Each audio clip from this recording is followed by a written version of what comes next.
I said no to being a second wife. In the narrow, dusty streets of Nobi town lived a young woman with fire in her chest, Nkem. She was just 24, the daughter of a poor but proud palm wine tapper. She wasn't the loudest in the village.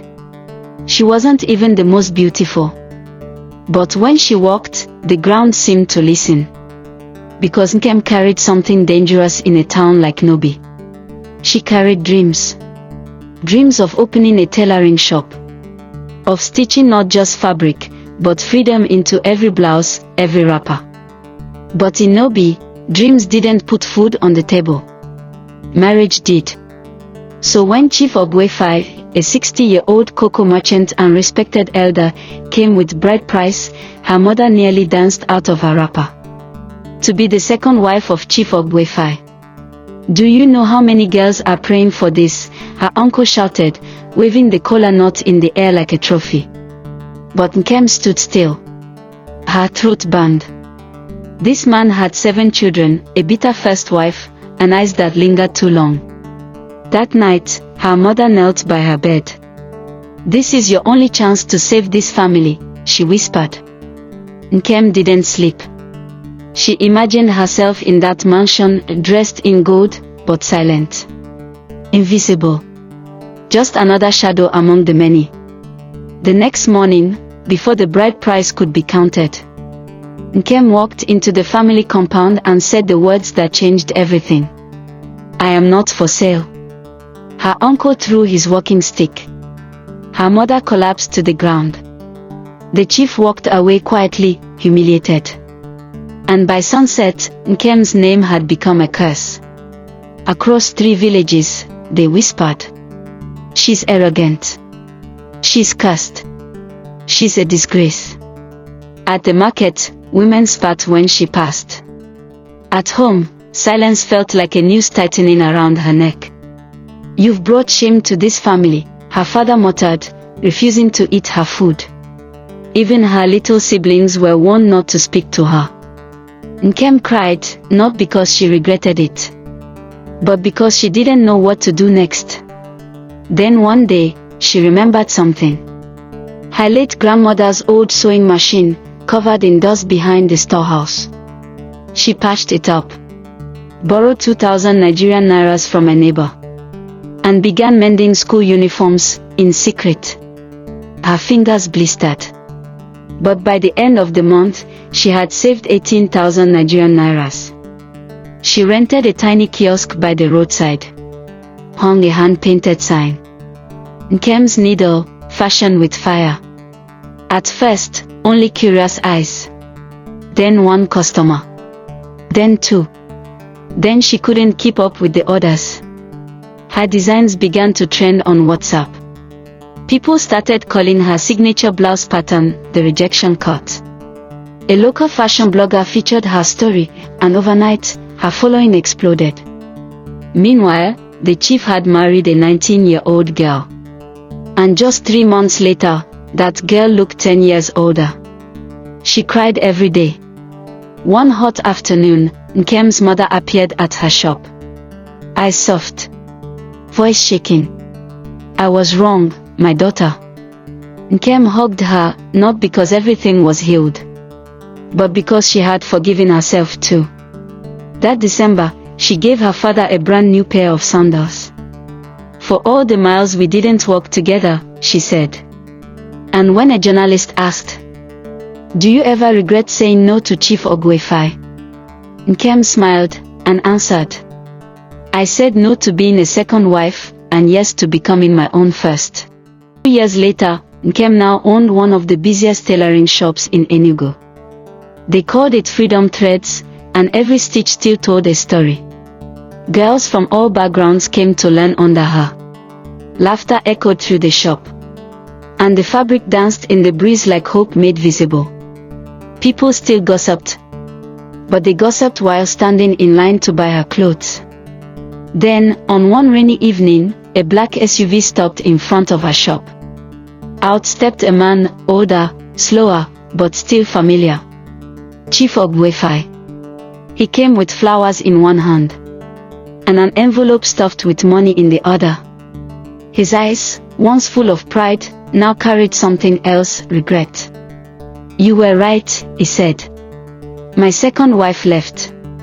There is nothing but silence in my house now." Nkem didn't move. Then, to everyone's shock, he dropped to his knees in the muddy street. "Come back," he begged. "Be my first wife now."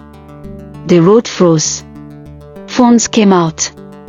Her apprentices whispered behind the curtain in awe. But Nkem only smiled. Not with anger. Not with pride. But with the strength of a woman who had already healed. "I am already married to something greater," she said. "My freedom." The chief stood slowly.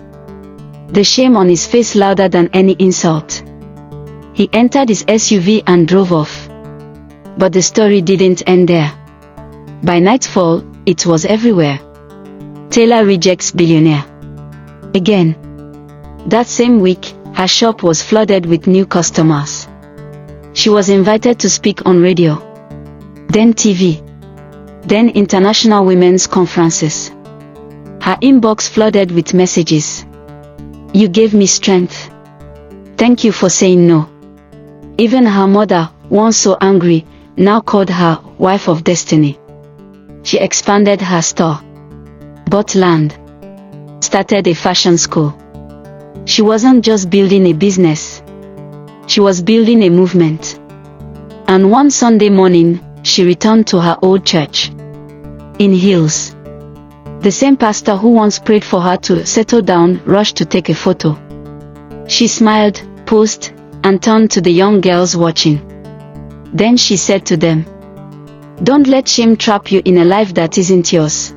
2 years after Nkem rejected Chief Ogwefai in the muddy street of Enugu, she had become more than a tailor. She had become a symbol. Freedom Threads wasn't just a shop anymore, it was a movement. Young women wore her designs with pride. Single mothers whispered, "If Nkem did it, maybe I still can." She opened a second store. Started a foundation for girls who dropped out of school. But while the world praised her, one man simmered in silence. Chief Ogwefai. He had lost face, not once, but twice. The town no longer bowed at his feet. They now pointed and whispered, "Isn't that the man the tailor rejected?" Bitterness grew where pride once lived.